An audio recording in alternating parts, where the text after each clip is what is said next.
your Yeah, home video. this messy background, that's not my room. It's a green screened in messy room. I wanted people to not think I was too much of a clean freak or anything like that. But whenever I answer the phone, I'm like, hello. What pissed you off? It's a great argument to have. I love my mom, but I think she's half crazy for doing that. How dare you? Do you work with your girlfriend, Mark? Or your wife, Mark? I keep them separated. Sometimes I call people, they don't answer the phone. I'm like, Wrong number, click. Well, he's not that smart. But sometimes he sounds like he knows what he's doing. yeah. Go. Therefore, you're an ass, and I don't want to talk to you anymore. Yeah, but what do we know? Either way, hello everybody and welcome back to What Do We Know? I'm Jeff. I'm Mark. I'm Mike, and this is What Do We Know? We already said that, didn't we? We did, but we're going to get this intro right one of these days, or maybe I not. doubt it. It should have happened by now. You'd think. You'd think. It's definitely not an organic process that we go through. And I mean, you might be thinking that we're technology guys recording a podcast. Like, we could be less lazy and actually, like, edit together an intro that works. Nah, it's not how we work. No. We just wing it. Not how we work. So anyway, it's been a long time since we recorded together. Yeah, it has. It's been a really long time. So sorry, guys, that I couldn't be here for the last recording. You guys did admirably, though. I did. Thank think you. we We can appreciate check out that edit audio. I do think we have to thank one of our listeners, though. Mike, do you happen to have the name off the top of your head? Well, I was going to segue into that. We actually have to thank two listeners. Okay. Well, one for sure, because you can already tell, just if you're watching this podcast. If you're listening to it, you can't. If you're watching this podcast, however, you will notice something different about the way we're presented. That's right. This was a file that was sent to us by, he goes by Superman Ryan. Superman Ryan, you are That's my right. Superman. And he created this for us, and, we kind of dig it. So Batman. It's actually a Superman Ryan shirt, disguised as Batman, so we don't give away his true identity. Oh, if I had a Superman shirt, I would have worn it. But no, it looks great. But anyways, yeah. Thank you. Thank you. Seriously, that was awesome. I also want to thank, and while we're on here, I might as well run this down real quick. So for the show number facts, we actually had a guy by the name of Mountain Gamer do the research for me on the number 42. Nice. all right. Well, 42 is a significant number. I mean, it is. Yeah. If we're going to go by 42, it's the answer to everything. The answer to life, the universe, and everything. Yes. As made popular by the Hitchhiker's Guide to the Galaxy. But the thing is, What I was just the tried to question? sum it up. I didn't want to actually, just make duplicate work for everybody. If you say, to life, to love. Wait, is it life and love? Wait, what is it again? I don't know. I just closed it. Hold on. To Oh, life, crap. to Hold on. life, to something and everything. You The don't need life, the universe. the and universe. everything. Do you really need to say life, the universe, and then everything? Isn't it Well, redundant? you do, because that was what made it a popular quote. But I'm not talking popularity, Mike. I'm talking efficiency here. We wouldn't be talking about it if he didn't say it exactly that way, probably. But then if you say this is the answer to everything, and then people will ask, well, does it explain the universe? Everything. How about life? Everything. So it's just simpler if you just start off. I think it would have been better if it got popular because somebody was like, "Is this the answer? What is this the answer to?" And somebody's like, "Everything," and he was like, "What about life?" And he's like, "Everything." How about the universe? Everything. Like if he was really mad and that's why it was popular, that'd be cool. So, I mean, when we're talking, that's the main one for 42 for sure. I always like throwing in the atomic numbers because I'm usually generally really bad at the English language anyway, and most of these are really hard to pronounce, so I like giving them a shot in front of an audience. Okay. So 42 is the atomic number of molybdenum. I don't think anybody. I don't think anybody heard that because that random maid that's vacuuming roguely somewhere is interrupting us. All right, well, let me try it again. The atomic number of molybdenum. Molybdenum? Maybe. I have no idea, actually. I don't know either. It's also the angle rounded to whole degrees for which a rainbow appears. Okay, I can see that. I guess that's something. Wait, doesn't it matter, like, the angle that you see the rainbow in? This is going to sound like a really stupid question, but I could almost swear that, like, you could have rainbows in different arcs depending on where the how the rain is falling is adjacent to you.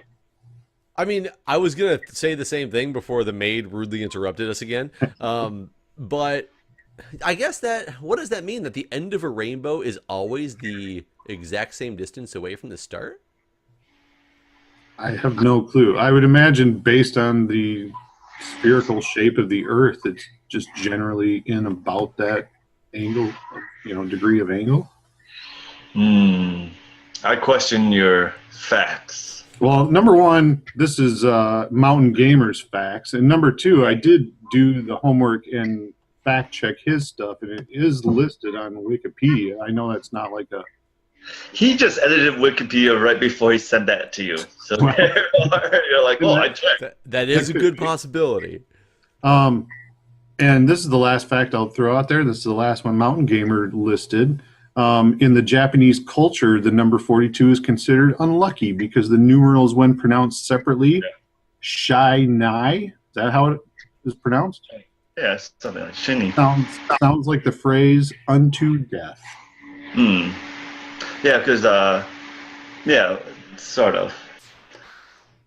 Usually, like, you also have like a shinny character, which is like the death character, like in a typical Japanese band. I don't think it's that unlucky. Well, according to Wikipedia and Mountain Gamer, it's very unlucky. So you should be scared right now, probably. I would guess that it like only has to do with Japan. Like nobody else should be scared, and you're kind of living in the heart of that beast. Yeah, I mean, I suppose. I mean, it's sort of like if people are like, oh, in America, the number 13 is a very unlucky number, and you're like, yeah, I guess it sort of is, but like nobody. All really right, cares. so it has been. Jeff touched on it a little bit earlier that we haven't recorded in quite some time, and I apologize for that. Again, I wasn't able to make it home. We do blame you. I brought up on this show before how I come from a family of little to no motivation, even when in the interest of like self-preservation. So my my dad had this tree that apparently he's just been ignoring for like years that is on like the opposite side of his house that, we don't see all that often because we don't really go over there. And I happened to wander over there because one of my kids had wandered over to that side of the house, and this thing was like totally diseased and like rotting and about like a strong wind away from blowing over onto their house. Like it was in really bad shape. Right. So my stepbrother and I hung around up there and cut it down and chopped it, cleaned everything up and stuck it on the wood pile and all that good stuff. So I wasn't able to make it home when I thought I was going to in time to record. So I'll tell you, the funny thing about this story is that we had planned to record at like 8 p.m., 9 p.m., whatever. You text messaged me at like 11 o'clock. No, we planned on recording in the morning. Excuse me. In the morning. You text messaged me at like 11 a.m. the day before, and it was like, don't know if I'm going to make it. Cutting down a dead diseased tree. Will be doing this through the night till it's done. And I was like, it's 11 o'clock in the morning. Like, what are you doing that's going to take you the next 12 hours? What had happened was we'd planned on leaving at like 11. I was literally like an hour away from leaving to come home. And then I was going to be home because it's like a almost 3-hour trip up there.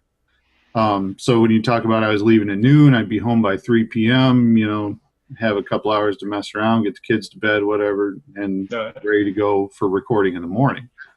But once we saw that, it's like cutting down a tree and chopping it into blocks that are usable in a wood-burning stove is not an easy task. So it's not just, taking a chainsaw, cutting down the tree. It's then cutting it into sections that are, a foot long. And by the way, the tree was huge around. It was probably, what's that? I said, but you didn't really have to do all of that work all at once, or is it? My dad's not going to do it. Leave a bit, a nice tree on the ground next to their house. So, well, and they do a lot of stuff with wood burning stoves up north and things like that. So we had a 22-ton wood splitter, and we got this thing cut up all into sections and then split it into stuff that'll fit in the stove. And it was a fiasco for sure. Coming up on June, you do want to make sure you stock up on that wood for your wood burning stove. Well, in Upper Michigan, when you got to burn for 5 months, just to keep your house warm, you do. Well, I mean, I guess if they live up there, they're full time and they're retired. So what time did you get done? It was probably p.m. What's that? 11:30 or 11:30 a.m. Half an hour after I texted you, Yeah. we finished. No, it was probably like 10 o'clock at night or something like that. When and then you had a 3-hour drive home. Yeah. Right. Okay. Well, we didn't even leave at that point. We stayed up there, and I think I got home by 10 or something like that. But I had something going later that morning. I don't even remember what it was now. Oh, we were going. Yeah, our friends are moving, and we went over to their house. Probably the last time we're going to see them before they move from Michigan to Atlanta, Georgia. Well, it's okay. We know where your priorities lie. Your parents that might not be around forever versus this podcast that could be around forever. That's true. You might miss the train and take That is off true. without you. That is true. And by the way, I am talking about my family who's so unmotivated that they're willing to let a tree drop on their house before taking any sort of positive action. And we just thanked 2 listeners for doing good deeds for us here. So, maybe I need to reevaluate my priorities, I suppose. But one thing I don't need to reevaluate is knowing when to wish a friend a happy birthday. Mr. Mark. Yeah. Happy birthday, buddy. Jeff's looking like, huh? What's going on? Because, yes, Mike, you ruined the surprise I had planned. I'll just have to put it all away for next year. Nobody will see it until next year now because, Mike just ruined the moment. Can't do it anymore. Well, thanks, Mike and Jeff. So, what are you, 33, 34? 34. 34. Yeah. 34. He's older Getting than up I there. am. I know that. I sent Paul a message like, "Oh, you're getting old, man," because he's like 1 day older than I am. You know what's funny? Now that I remember, we recorded last week and we were talking and you made a comment about Paul's birthday, if I remember. Was that to try to get me to remember that your birthday was coming up as well? Totally. Like, actually, yesterday at school, I had my elementary students that came into the teacher's office and they gave me like cards and stuff. It's like, thanks, like this is for you, Teacher Mark, and I was like, huh? What's going on? Like, oh, it's my birthday. I forgot. Yeah. So it was really sweet of them. But like, when they were handing me stuff, I'm like, okay, thanks. Like I didn't know what it was. So yeah, it used to be really cool when we lived back all together and like Paul was around and everything because we could celebrate both you guys' birthdays together. Yeah. Paul's birthday at the Terry's Terry's Lounge, yeah. By the lesbian, that's one of the greatest birthday party stories ever.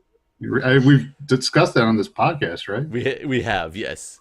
So for the listeners that haven't heard this story, go back into our archives and I have listen no to clue what show that was. Flint Stories? It's a great story. It's really funny. We called it Flint Stories. I am now trying to think if that podcast made the air.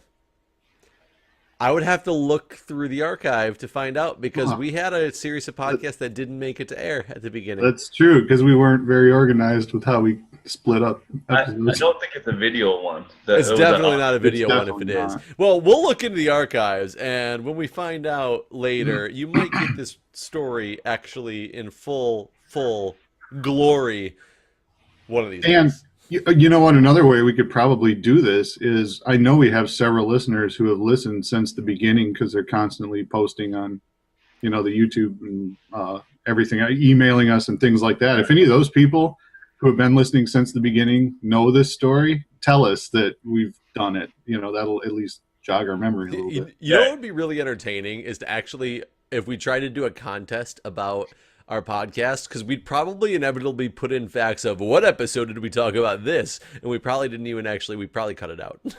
People would be like, I don't know what you're talking about. Like, I don't know where that is. Oh, that's one of the segments that we cut. Because all the segments, we try to keep everything, I'll be honest about the editing of this show, we try to keep everything like pretty much straight through start to finish. It doesn't always work that way because sometimes some audio glitches happen or whatnot, so we go through and cut out some of the things, or we'll actually record half of a story and the rest of it won't have recorded properly, so we'll just cut that segment out because otherwise it sounds like crap. Yeah. So some things don't make it to air that we laugh for hours about and realize it was just between us. Well, and actually kind of, I feel like I do like a look behind the curtain segment like every episode, but when we first started doing this podcast, it was just recording giant long chunks, of audio. Maybe we did video too, I can't remember now. But it was basically like whoever had free time to, chop it up into usable segments did it. So there was very little organization on what we were chopping up and, putting to air. It's very possible we could have had some of the audio stuff, like clips played on 2 different episodes because nobody just really looked at it that close. It's possible. It's very possible. And we love the running gag, which doesn't work when you edit it out. So there's or the next, like 2 episodes later, you hear the gags being referenced. Yeah, the ironic part is, we didn't change the way that we do the podcast. We just changed our ideas of what the podcast was going to be when it goes live. Because we would just talk for hours and cut it up into segments that we thought would make good audio. And now we just talk for hours and put pretty much all of it out there as long as there was no technical errors that happened. Yeah, that's totally the difference. And that's exactly what it was, is we would just literally go through that audio like with a fine-tooth comb sometimes. And we might cut out like a 10-minute section that we really liked and cut and paste it into this long audio thing, that would make air. Yeah. Whereas now, like Jeff said, it's basically just we cut out the technical glitches and that's it. You know what we should do? I really do want to do a contest. I would love to do a contest, an intro contest. I like our intro. I might be biased because I made our intro. However, that intro took me hours to put together of piecing through clips, and that was only after we had recorded a couple shows and a couple segments. We could probably get so much cooler audio now going back through what we have to overlay to that. I would love a listener-made intro. We probably could. And I actually made an intro that I don't know, maybe we used for like 2 episodes or something, and it was horrible. So if you've been listening for a long time, you've definitely heard the it was like a duck song or something. Oh, yes, I forgot the duck song. Because Mark made a couple as well that we put on a few. I put on a few episodes. I just thought there was too much dead air in them. I liked the segments that were used, but there was just a lot more dead air than the one that we use now, and I like to keep it kind of like rolling. Yeah, but even Mark's were, pretty good. Mine was just bad. I was just like grabbing clips of anything I could find and throwing it in there. It was very slow. There was a lot of dead air, and some of the audio was even really quiet that I used. Although in fairness, I threw mine together in 10 minutes because that's how I roll. So just to prove the point, a normal podcast would probably cut this section out. However, welcome to our world. Oh, you're gonna hear this. You're gonna hear this, but I didn't know we were gonna get that far off a track, but I was gonna use Mark's birthday as a way to segue into I'm totally feeling the effects of getting older recently. Explain, Mike. It's just looks, or is it? No, I've talked about the gray hairs and the beard before, and the AARP letters coming through the mail. But so I recently started getting back into sports. I was, into sports, like playing sports when I was younger, and then started having kids, and that's very time consuming. Getting married, very time consuming, and having all that sex with women to have children, so time consuming. Working, you guys know me. I work 70, 80-hour weeks sometimes, so it just wasn't right. So now my youngest is 2, which is still fairly young, but 2 is old enough that, you know, she's not just crying. You know, she'll say, I'm hungry, or I'm tired, or, you know, whatever. I need my diaper change, you know, whatever. She communicates now. So she's not such a hassle to take care of. So whereas before it would have been a nightmare for my wife to have to commit to this schedule of me going out and playing sports and being alone with both kids, you know, a couple nights a week or whatever. Now it's manageable. So I started playing softball, slow pitch softball, and it's just a church league. So it's not super competitive. I figured it would be an easy way to sort of ease myself back into, you know, playing sports. I hurt every morning after playing softball, like bad. Like I had just tried to run a marathon or something. What do you play? Which position? Position. You know, Softball, Jeff. Come on. jeez. I kind of range a little bit. I've been playing a lot of first base because our first baseman doesn't show up like half the time. Our regular first baseman, usually the games when we have sort of the roster that was there last year, I sort of just do utility because we have enough people that 1 or 2 people have to sit an inning because we have too many people. And then I'll just sort of sub in for breaks and I'll play, you know, wherever. But most of the time I play some outfield a little bit and first base, and I've played a little bit of shortstop and a little bit of second base. But Do you do a lot of stretching beforehand? yeah, I try to. It's just sort of getting back into, you know, doing something competitive like that when you haven't done it in so long. See, I just wouldn't think softball would be the sport that would make you that sore. I mean, I played softball a little bit before I moved out to DC. You wouldn't think. Well, and I didn't do that much running around, I guess, in that game. I was a bad hitter, so I didn't get to really get on base too much. But the worst thing that happened is I tried to slide into second base once and like tore up my leg because I was wearing shorts, and it's a bad idea. Yeah, I would never, ever do that again.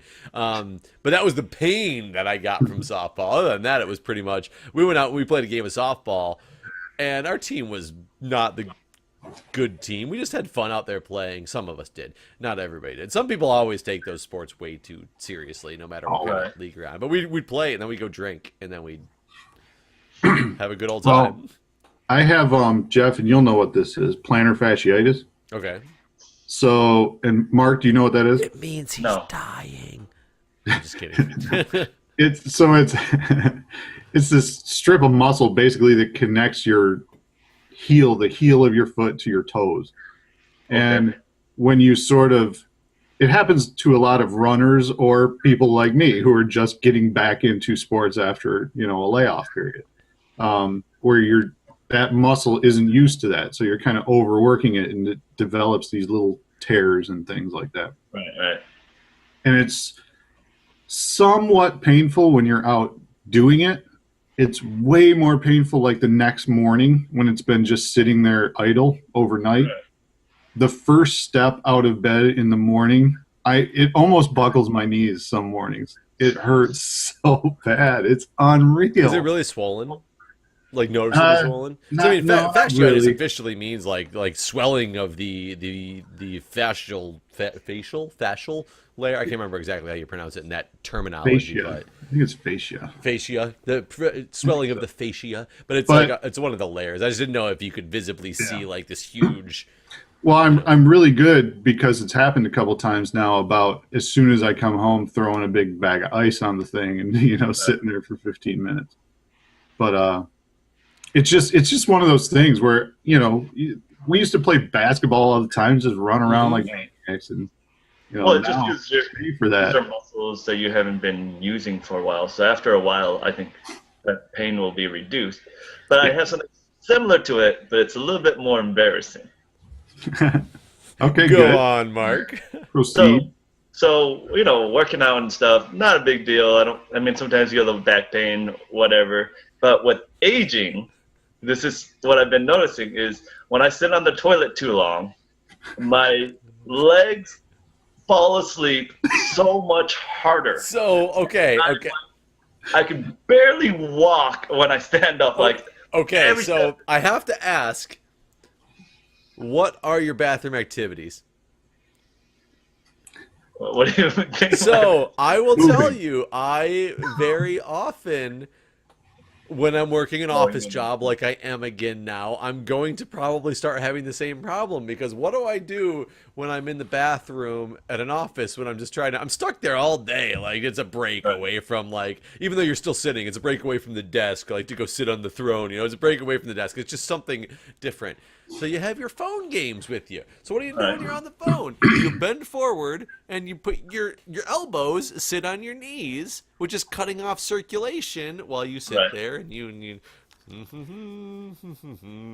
I'm not doing that. It was just using the bathroom like I've always been. Really? Because for some reason. Because my legs definitely fall asleep when I use the toilet. If I'm using, like, playing a game on my phone, that's a prolonged game, and I'm resting my elbows like that. Other than that, I've never had my legs fall asleep just from sitting on the toilet. So, I can kind of attest to, I think it's more design of the toilet. Okay, could be. Is this going to be an ad for the Squatty Buddy? Well, I mean, I suppose if that's what you want to try to avoid that situation, you're welcome to. But the bathroom that's on the main floor of my house, I feel like I have that same issue with that one, whereas the upstairs one, I don't so much. And so I think it's just like the, you know, shape and where it presses on the pressure point in the back of your leg, you know, sort of. Really? Do you notice a difference when you sit on them? Totally. Yep. Really? I mean, I would say that this problem probably, like the first time I really noticed it was in Japan. So you might actually be onto something. I don't know if it's like the shape of the toilets in Japan, but I would get up from using the bathroom, and like it takes me a good 5 to 10 minutes sometimes just to be able to walk normally. Like I can totally relate. My main floor bathroom is totally that way. Is your main floor in Japan, Mike? No, I was trying to get the correlation here between the definitely two. not. I don't think I've ever. maybe in Japan. I don't think I've ever sat in a toilet that my butt felt the difference, like when I sat down and I was like, oh, this toilet's not gonna make my legs happy in a minute. Well, no. It's not a matter of that. It's just like, I don't know that I can tell you a distinct difference right now just off the top of my head of how the toilet sits or feels, but I know that every person is a different size, which puts your legs at certain positions, you know, against that toilet seat. And if you're, you know, that main artery in the back of your leg or whatever just happens to land right there, at, you know, at a bad pressure point, like, sure, you know. It could be height, because it's mostly when I go to the bathroom at school. So it could just be the height of the toilet causing the artery on the back of your leg. Is there an artery on the back? I mean, yes, but I mean, you're talking about the popliteal. Well, it's not artery. I'm just trying to think when I'm like trying to get this going now. I sit on a toilet. Yeah. Even if I lean forward, I'm not ever. My legs are never backed up into the toilet to where it's cutting off circulation. I don't think the back of my legs are ever touching the toilet when I'm sitting on it to use the. Wait, so I've got to understand this now. Some of those facts that you learn on a daily basis that just blow your mind. This is one of those ones that's blowing my mind right now. Both of you guys, your back of your legs are like against the toilet with some pressure when you're sitting on it. I don't know what's causing it. But I mean, just think about when you sit on the toilet, are the back of your legs hitting the toilet? I mean, well, think about the chair you're sitting in right now. Like your upper thigh is pressing on that chair. My upper thigh. Okay. I thought you were talking about lower leg. No, it's not. I don't sit Indian style. No. I thought you were talking like your legs were like you're like crossing them back behind like the bowl, hugging the bowl, giving it a hug with your ankles, like. No, I'm talking about the upper thigh. The upper thigh. Okay. I get what you're saying now with where the upper thigh puts. Yeah, Mark was showing how I go to the bathroom. Is that not right? So, yeah, that's a bad situation. I can relate to that for sure. Yeah, well, and what I think is ridiculous is, you know, it used to be it wouldn't be so severe, because like you don't actually realize how bad it's going to be until you actually stand up, right? And it used to be like, oh, I would get it, and it was like, oh, 10 seconds later, I'll be able to walk normally. But now it's like, seriously, several minutes before I can walk. So I am washing my hands slowly as possible, so I don't have to start stepping. So you don't have to move. You're like, and then you're like walking down the hall with kids looking at you, like, what the heck is that foreigner doing? You know what? I was just gonna say, it's funny because you develop these different techniques and ways around it. But if you're at school, that's your only option. Like me, I do the thing every once in a while where I'll quick just like try to run to my couch or something because I know I'm gonna be immobile for a couple. But you couldn't do that. You look like a fool. I'm picturing Mark coming out to the bar to be my DD one night, but he's like, I really have to use the bathroom right before we leave. So all of a sudden we're walking out of the bar. Mark, my DD who hasn't drank all night, stumbling out to like the car, like walking like he's drunk. This cop just watching us come out of a bar. The guy who gets in the driver's seat is like the most unstable one of them all based on his legs not working properly at that moment. If you watch IT Crowd, I'd be like that one guy. Like, you'll find me at the floor of the bathroom, like, I'm disabled. I'm disabled. I can't get up. I've definitely had the problem that you're describing, but like I said, completely related to playing games on my phone. So therefore, my elbows were causing the problem. Like, it was a very known issue that I could stop if I wanted to. What was causing it, and what you guys are describing is like, what you're saying is something coming with age. That's. I don't know if age has the factor, or if it's the shape of the toilet, or. I'm gonna ask my dad. I'm gonna call my dad up and be like, "Yo, Dad." Yeah, until Mark just brought it up, I always just, like I said, chalked it up to the kind of design of the toilet, you know, to the fit of my body, sort of thing. Because my upstairs, like the, you know, upper bathroom in my house, I don't have that issue with. But the thing is, I am not a man who shies away from public toilets. Like, I know people who won't use a public toilet at all. I've used many a public toilets to do a deed, and I've never walked away from one just because it was a toilet design. Right. That's interesting. I'm gonna have to keep an eye on that. Well, and I'm not even saying like I could pick a bad toilet out of a lineup. Like, you know, there's just like a sort of like Mike going through every stall. Nope, not you, not you. Right. There's my gal. That's what I'm saying. I don't think that I could recognize a toilet that's going to cut off my leg circulation, but they exist. Trust me. Well, that's what you do in Japan, though. Like, as a person who doesn't really like squatty potties, they have squatters and Western-style toilets, and you'll open the stalls looking for the Western one. Or you'll do like what my wife does and just like, yeah, I'll just go use the handicap ones, because they use Western-style toilets for the handicap section, so that's almost always safe. When they have the squatty potty you're talking about, is it literally just like a hole in the ground? Yeah, I mean, like, it's like, think of like a horizontal urinal sort of ish. And then that's what it is. But when we were in France, like, there was a couple places we stopped at that was the toilet that they had, and there was very, very few places that we saw that were like that. But when we came across it, we were just like, that's crazy. I didn't know that they actually had. I thought, like, because you see the squatty potty on TV, and it's literally just like this add-on that you put under your toilet to lift your feet up. But they're like completely, you don't sit, you're squatting there over like hovering over a hole. You basically go as you would like in the woods, I think. But I don't like them very much.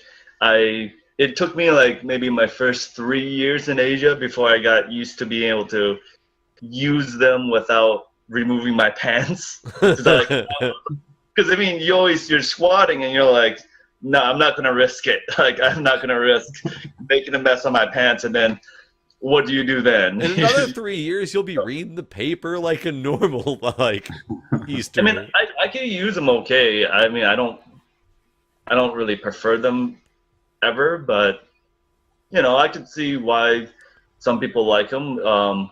They tend to be easier to clean, I would assume, because you just like spray them with a hose, and because it's not above the ground, you water could just go in. So it'd be easier to clean. And in theory, your bum's not touching anything that anybody else touched. So, you're not going to get any diseases from anybody else. So I don't know. That is true. Never thought of it that way. Well, hygiene will push forward with holes in the ground for American toilets in the future. I like it. I like where we're headed. I'm not sure I like where we're headed, but I mean, because I will tell you, I was not ballsy enough to use that one that we came across in France. Oh, right? No. I've never tried one, but I don't think I'd be opposed. I'd be afraid of falling in. Like, I need something for my back to rest against. Like, I hear about people when they go in the woods, they usually Who rests their back against the back of a toilet? They usually put the back against a tree. Well, there is no back in this toilet. Okay. Like, that's the thing, is there's no back to this toilet. So you're just like, you're hovering. I thought you were saying, like, when you use American toilets, like, you rest your back. I rest my back against the tank, and I'm like, I actually take the lid of the tank, and I do presses with it while I'm, like, using the toilet. Would you use a reclining toilet, though? Like, you always see the gag, like, lazy boy toilet, whatever. But if there was a toilet where you can actually lean back, like, like you're tanning or something. You're just like, essentially, you're turning it from a stand-up to like a laying flat toilet, which is the exact opposite of a squatty toilet. Like, let's invent the upside-down toilet. The toilet's on the ceiling. You have to flip over, stand on your hands, and use the toilet, and somehow make it work. Well, judging by my newfound softball experience, I would probably pull a muscle or something trying to do that. I think anybody would pull a muscle trying to do that. I don't think it would work. I do like the concept of a lazy boy toilet, though. Can you imagine a lazy boy? You pull the little thing out, just pick a... You know what? But it would solve my leg problem. Probably. It would. You know what? It would solve your leg problem. For sure. I don't know if it would solve your in shape problem, but like... Awesome. Well, happy birthday, Mark, again. Thanks. Happy birthday. Good luck with that toilet thing. And at that... Whenever I answer the phone, I'm like, hello. What pissed you off? It's a great argument to have. I love my mom, but I think she's half crazy for doing that. How dare you? Do you work with your girlfriend, Mark? Or your wife? I keep them separated. Sometimes I call people, they don't answer the phone, I'm like, Wrong number, click. Well, he's not that smart. But sometimes he sounds like he knows what he's doing. Go. Therefore, you're an ass, and I don't want to talk to you anymore. Yeah, but what do we know?